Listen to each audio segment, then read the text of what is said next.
ஐந்தாவது வினா, ஒரு பேனாவின் விலை ரூபாய் 18, ஒரு பென்சிலின் விலை ரூபாய் 12 ஆகும்.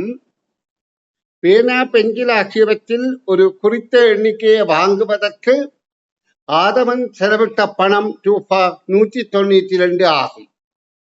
ஆதவன் வாங்கிய பேனாக்களினதும் பென்சில்களினதும் எண்ணிக்கைகளை முறையே தருக.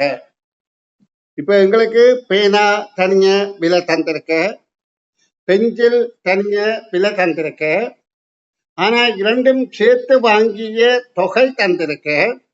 அதில் எத்தனை பென்சில் எத்தனை பேனா என்பதை நாங்கள்லாம் கணித்து முறையே முதலாவது பேனாவையும் பிற பென்சில்களுடைய எண்ணிக்கைகளையும் கொடுத்தல் வேண்டும். அப்ப நாங்க இதுக்கு இலகுவான வழி என்னென்றால், பேனாவின் விலையை பார்க்கணும் 18, பென்சிலின் விலை 12, இரண்டையும் கூட்டினால் 30 ரூபாய். இந்த 190 எவ்வளவு, 92 எத்தனை 30 இருக்குன்னு பார்த்து 192 நாங்க 30ஆல வகுக்கிறோம். வகுத்தால் 180 கீழப்படும். 180 6 முக்கோணிகள், 6 30கள் இருக்கு. அப்ப 630 போனா மிகுதி 12. அப்ப அதுக்கு ஒரு பென்சில் அதிகமாக இருக்கும். அப்படி என்றால் 6 பேனாக்களும் 7 பென்சில்களும் என்பது கேள்விக்கான விடை ஆகும். இனி அடுத்த கேள்விக்கான விடை விளக்கம் தாரன் கவனிங்கோ.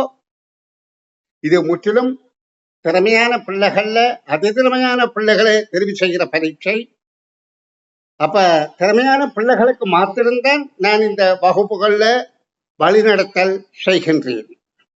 சரி, ABCD என 1 2 3 4 ஆகிய 4 கூடைகளில் உள்ள பழங்களின் எண்ணிக்கையை இவ்வுருக்களில் வகை குறிக்கப்பட்டுள்ளன.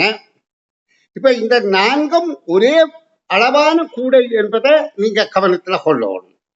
ஆனா இங்க கூடை என அரை வட்டத்தை தந்து அதை ஒரு நிலைக்கு துக்கோடா பிரித்து கால்காலாக பிரித்து, அதாவது கால் பகுதியாக ஏயும், பிறகு அந்த அரைப்பகுதியை 4ஆக பிரித்து 8இல் ஒரு பாகம், முழு வட்டத்தின் 8இல் ஒரு பாகத்தை B எனவும், 8இல் 3 பாகத்தை C எனவும், 8இல் ஒரு பாகத்தை D எனவும் குறித்து காட்டப்பட்டுள்ளது. இங்க சொல்லப்படுது, அதிக எண்ணிக்கையான பழங்கள் உள்ள கூடை B ஆவது ஆகும். மூன்றாவது உள்ள கூடை 3வது ஆகும். அதில் உள்ள பழங்களின் எண்ணிக்கை 27ஆகவும் இருந்தன. 4 கூடைகளிலும் இருந்த பழங்களின் மொத்த எண்ணிக்கை ஜாதி என்பது கேள்வி. இப்ப அதிக எண்ணிக்கையில இருக்கிறது 3வது கூடை என்று சொல்லிவிட்டு அதிலே இருக்கிற பழங்கள் 27 என்று சொல்லப்படுகின்றது. இது இப்ப நாங்க அரைவாசியம் முழுதாக எடுத்தால் 4இல் 3 பாகம், அதாவது 4ஆக பிரித்து இந்த வடிவத்தை, ஒரு அதே வட்டத்தை 4ஆக பிரிக்கிறோம். இப்படி 4ஆக பிரித்தால் இந்த பாகம் 1 2 3 4 3 பாகம் 27 என்று சொல்லப்பட்டால், நாங்க 27 3ஆல பிரித்தால் 9 9 தான் கால் பாகத்துக்கு உரியது. அப்ப பியிலும் 9,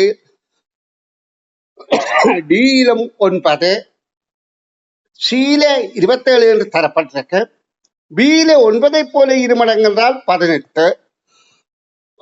அப்ப 3 எண்ணிக்கைகளையும் கூட்டி 4 எண்ணிக்கையும் 18 சக 9 சக 9 தரப்பட்ட 27, 26, அடுத்து இந்த 9 கடைசியா போடணும். சரி, 9.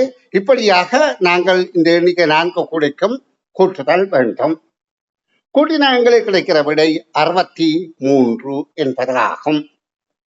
நன்று, நான் இனி அடுத்த பக்க வினாக்களுக்கு விடை விளக்கம் தருவேன்.